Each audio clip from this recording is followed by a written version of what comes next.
Instrumento escogido. Leemos en el libro de los Hechos de los Apóstoles, capítulo 9 y versículo 15, como sigue. Ve, porque instrumento escogido me es este, para llevar mi nombre en presencia de los gentiles y de reyes y de los hijos de Israel, porque yo le mostraré cuánto le es necesario padecer por mi nombre. Estas palabras fueron dichas por el Señor Jesucristo a Ananías, mientras éste claudicaba con relación a la conversión de Saulo de Tarso. La primer mención de Saulo de Tarso la encontramos en Hechos 7:58, en ocasión del martirio de Esteban, y dice: y echándole fuera de la ciudad, le apedrearon, y los testigos pusieron sus ropas a los pies de un joven que se llamaba Saulo. Entre los judíos en ese tiempo, una persona era joven hasta los 40 años. Saulo de Tarso era doctor de la ley, era rabí. Para dar el voto para el martirio de Esteban, debió haber sido miembro del Sanedrín, el concilio o consejo que gobernaba en materias religiosas, pues dice que Saulo consentía en su muerte, y para ser miembro de este cuerpo, que era el más elevado entre los judíos, debía tener más de 30 años.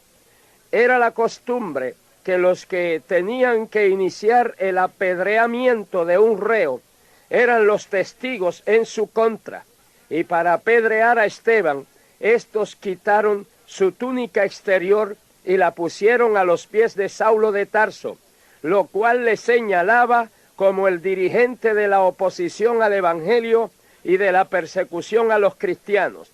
Y hombres piadosos llevaron a enterrar a Esteban e hicieron gran llanto sobre él. Hechos 8:2.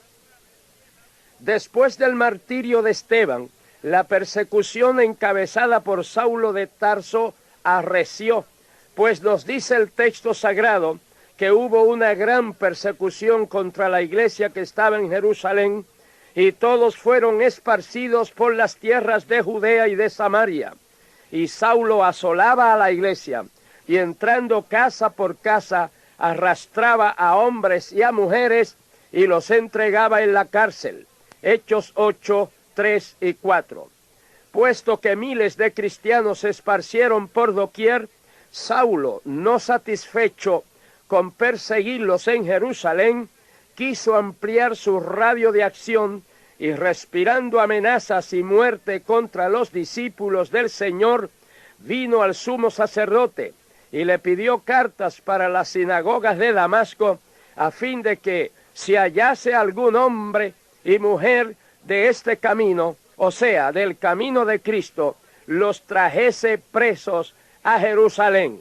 Hechos 9, del 1 al 3.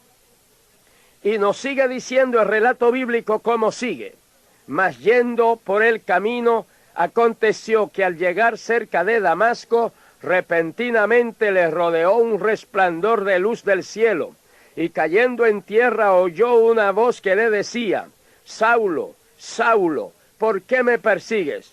Él dijo: ¿quién eres, Señor? Y le dijo: yo soy Jesús, a quien tú persigues. Dura cosa te es dar coces contra el aguijón. Él, temblando y temeroso, dijo: Señor, ¿qué quieres que yo haga?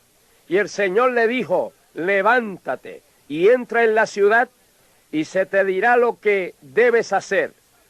Y los hombres que iban con Saulo se pararon atónitos, oyendo a la verdad la voz, mas sin ver a nadie. Entonces Saulo se levantó de tierra, y abriendo los ojos no veía a nadie.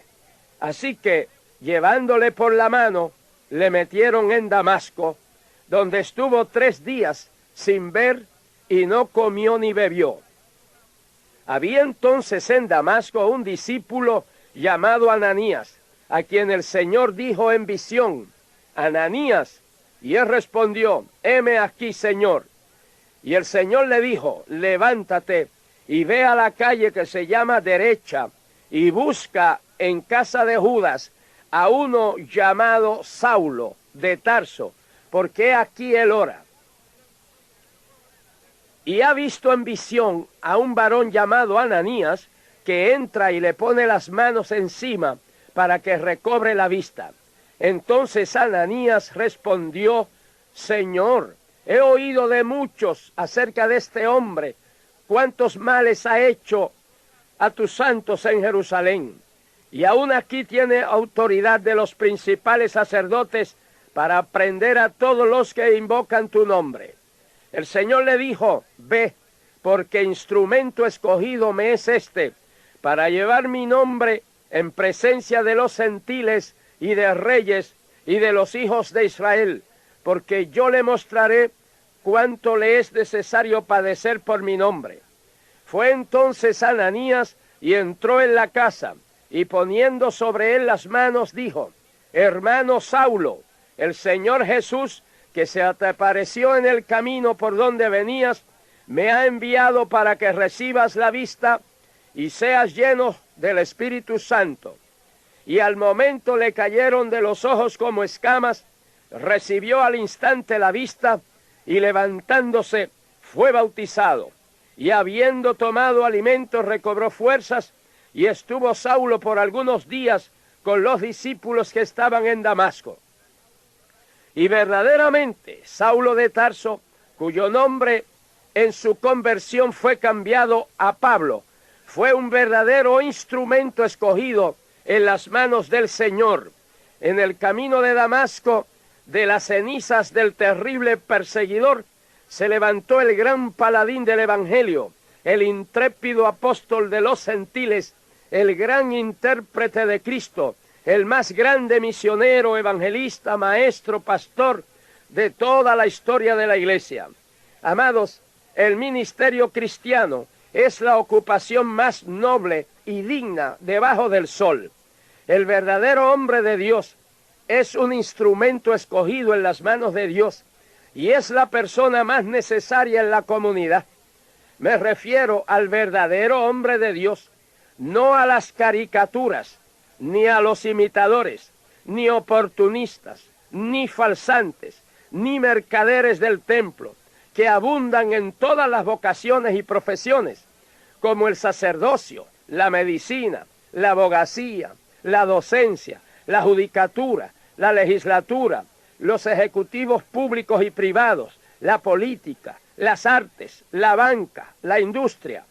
Pero quiero repetir que me refiero al verdadero hombre de Dios, que los hay muchos, para poder reafirmar que el verdadero hombre de Dios es la persona más necesaria en la comunidad.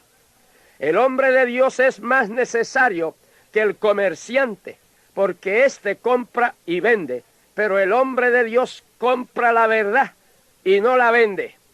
Es más necesario que el electricista, el perito electricista, porque éste conecta los cables para el servicio eléctrico, pero el hombre de Dios conecta al creyente con Dios, la fuente de energía eterna. Es más necesario que el ingeniero, porque éste diseña y construye puentes, pero el hombre de Dios señala el camino y el puente de la fe en Cristo para llegar al cielo.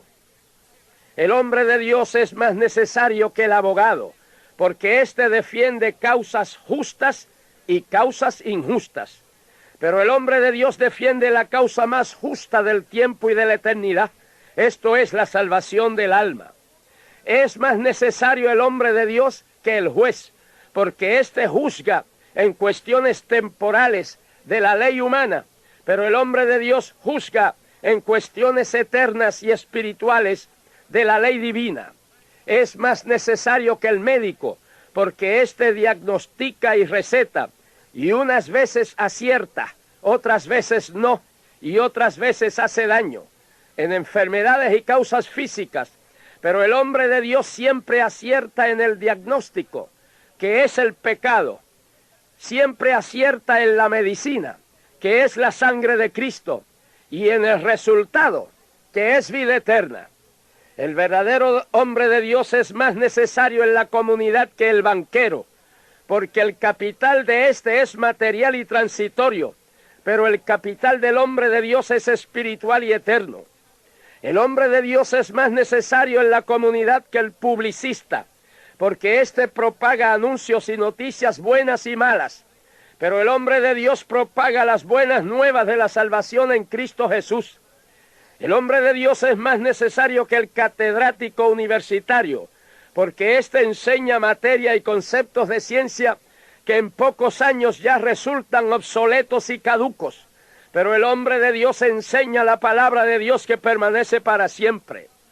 El hombre de Dios es más necesario en la comunidad que el agricultor, porque éste siembra y cultiva la semilla para el sustento de la vida humana. Pero el hombre de Dios siembra y cultiva la simiente de la palabra de Dios que sustenta la vida espiritual y eterna. El hombre de Dios es más necesario en la comunidad que el político, porque éste procura mejorar las condiciones de la patria terrenal, pero el hombre de Dios transforma al individuo y lo hace mejor ciudadano de la patria terrenal y ciudadano auténtico de la patria celestial. El verdadero hombre de Dios es más necesario que cualquier otra profesión o vocación. La humanidad ha podido y puede vivir sin la desintegración del átomo, sin astronautas, sin cohetes, sin naves espaciales, sin satélites, sin rayos láser, sin computadoras y sin ingeniería genética. Pero de no haber habido un hombre de Dios obediente como Noé, la raza hubiese sido exterminada. De no haber habido un hombre de Dios lleno de fe como Abraham, el plan de redención no se hubiese iniciado. De no haber habido un hombre de Dios manso como Moisés, el pueblo del cual habría de venir el Mesías, hubiese perecido en el desierto. De no haber habido un hombre de Dios sabio y abnegado como Daniel, no hubiésemos recibido la revelación de la sucesión de imperios mundiales hasta el último de los dictadores terroristas, que es el anticristo. De no haber habido hombres de Dios llenos del Espíritu Santo como los apóstoles y los mártires, el Evangelio hubiese muerto al nacer en Jerusalén. De no haber habido un hombre de Dios valiente como Lutero, la Biblia hubiese permanecido enclaustrada, polvorienta y prohibida para el pueblo, y la fe evangélica hubiese sido ahogada en ríos de sangre de los mártires en las inquisiciones.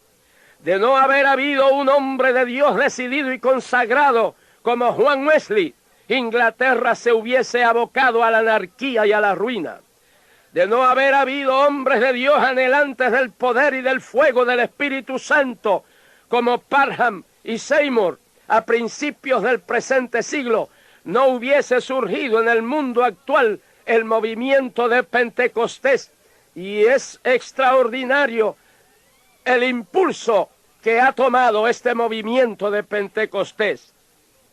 Y de no haber nacido el Dios hombre, nuestro Señor Jesucristo, la raza humana en su totalidad, desde Adán hasta el último mortal, hubiese quedado cautiva y perdida en el lago de fuego junto con Satanás y los demonios por toda la eternidad. Han sido y son los verdaderos hombres de Dios, los instrumentos en las manos de Dios, que han sido y son la sal de la tierra y la luz del mundo, que resplandecen como luminarias en el mundo, que son columna y apoyo de la verdad, linaje escogido, real sacerdocio, gente santa, pueblo adquirido por Dios, para que anunciemos las virtudes de aquel que nos llamó de las tinieblas a su luz admirable, de los cuales el mundo no es digno. Gloria al Señor. Tan necesarios son los verdaderos hombres de Dios, que aun los que les han ignorado y despreciado, aun sus detractores y perseguidores, han tenido que ir donde ellos a reconocer su error, a pedirles perdón y a buscar ayuda espiritual. El propio Saulo de Tarso, que pensaba entrar a Damasco como el gran e invencible campeón de la persecución contra los cristianos, tuvo que entrar ciego, tomado de la mano, a buscar ayuda espiritual de un hombre de Dios, Ananías, precisamente a quien él iba a perseguir. Amados, pero a la vez que el verdadero hombre de Dios es el hombre más necesario y útil en la comunidad, es también el más sufrido. Si alguien va a ser instrumento en las manos de Dios, el tal tiene que ser preparado por las manos de Dios en las maneras que Dios crea necesario, como el alfarero que le da la forma que él quiere al barro, o como las manos de Cristo partiendo el pan para alimentar la multitud, o como al propio Pablo que, habiendo sido criado en Jerusalén, instruido a los pies de Gamaliel, circuncidado al 8º día, del linaje de Israel, de la tribu de Benjamín, hebreo de hebreos, en cuanto a la ley fariseo, en el judaísmo aventajaba a muchos de sus contemporáneos en su nación, siendo mucho más celoso de las tradiciones de sus padres. Pero el Señor le llevó a un retiro de varios años en Arabia para moldearlo y prepararlo, de modo que él pudiera decir: pero cuántas cosas eran para mi ganancia, las he estimado como pérdida por amor de Cristo. Y ciertamente aún estimo todas las cosas como pérdida por el eminente conocimiento de Cristo Jesús mi Señor, por amor del cual lo he perdido todo y lo tengo por estiércol para ganar a Cristo. De modo que Pablo comprendió que todos sus títulos y credenciales no eran lo que realmente necesitaba para la labor que el Señor le había encomendado. Y cuando reconoció esto, fue entonces que recibió las grandes revelaciones del misterio de la iglesia. El Señor le dijo a Ananías, refiriéndose a Pablo: porque yo le mostraré cuánto le es necesario padecer por mi nombre. Y el apóstol en plena labor escribió: estamos atribulados en todo, mas no angustiados, en apuros, mas no desesperados, perseguidos, mas no desamparados, derribados, pero no destruidos, en tribulaciones, en necesidades, en angustias, en azotes, en cárceles, en tumultos, en trabajos, en desvelos, en ayunos, en pureza, en ciencia, en longanimidad, en bondad, en el Espíritu Santo, en amor sincero, en palabra de verdad, en poder de Dios, con armas de justicia a diestra y a siniestra, por honra y por deshonra, por mala fama y por buena fama, como engañadores pero veraces, como desconocidos pero bien conocidos, como moribundos, mas he aquí vivimos, como castigados, mas no muertos, como entristecidos, mas siempre gozosos, como pobres, mas enriqueciendo a muchos, como no teniendo nada, mas poseyéndolo todo, en trabajos más abundante, en azotes sin número, en cárceles más, en peligros de muerte muchas veces. De los judíos 5 veces he recibido 40 azotes menos uno. 3 veces he sido azotado con varas, 1 vez apedreado, 3 veces he padecido naufragio. 1 noche y 1 día he estado como náufrago en alta mar, en caminos muchas veces, en peligros de ríos, peligros de ladrones, peligros de los de mi nación, peligros de los gentiles, peligros en la ciudad, peligros en el desierto, peligros en el mar, peligros entre falsos hermanos, en trabajo y fatiga, en muchos desvelos, en hambre y sed, en muchos ayunos, en frío y en desnudez, y además de otras cosas, lo que sobre mí se agolpa cada día es la preocupación por todas las iglesias. Escudriñando una sola de sus epístolas, encontramos que los enemigos gratuitos del apóstol le acusaban de ser voluble, carnal, que se enseñoreaba, que era duro e insensible, que no perdonaba, que falsificaba la palabra, que no llevaba cartas de recomendación, que era incompetente, mediocre, que adulteraba la palabra, que se predicaba a sí mismo, que se desalentaba, se gloriaba, que estaba loco, que no tenía ministerio, que era un tropezadero, que agraviaba, que paseaba mucho, que era un dictador, que solicitaba ofrendas, que era exigente, que andaba según la carne, que amedrentaba a los hermanos, que se extralimitaba, que era tosco en la palabra, que despojaba a las iglesias, que era una carga, que no se ocupaba de los hermanos, que no era apóstol, que era engañador, que era débil, que estaba reprobado. El apóstol resume todo lo que él padecía por el nombre de Cristo en una sola frase: yo traigo en mi cuerpo las marcas del Señor Jesús. Amados, es que en la medida en que Dios puede usar una vida, es la medida de sus padecimientos por el nombre del Señor y de la obra de Dios. En el año 1978 el Señor me habló y me dijo que los años más fructíferos de mi ministerio estaban por delante. Como a los 2 meses me habló sobre lo mismo, me reafirmó lo dicho y añadió que el precio sería más y mayores padecimientos. Y así fue. Después de estas palabras del Señor, comenzamos a sufrir como nunca antes habíamos sufrido por el nombre y la obra del Señor, pero a la vez jamás el Señor se había glorificado tanto, ni en la obra había crecido y desarrollado tanto. Gloria a Dios. Continuaremos en la próxima audición. Estimado amigo, este es un momento de vital importancia en su vida. Acepte a Jesucristo como su gran Salvador. Pídale que Él le salve y perdone todos sus pecados, y Él le va a transformar, como transformó a Saulo de Tarso, como me transformó a mí, también lo hará con usted. Oremos. Oh Dios nuestro, cuán agradecidos estamos de ti por tus grandes maravillas para con nosotros, por el alto privilegio de ser tus instrumentos. Padre, te ruego por los méritos de Jesucristo, que salves estas almas que vienen a ti, sanes los enfermos, libertes los cautivos del pecado y de los vicios, y les hagas nuevas criaturas en Cristo Jesús. En el nombre de Jesús nuestro Señor. Amén.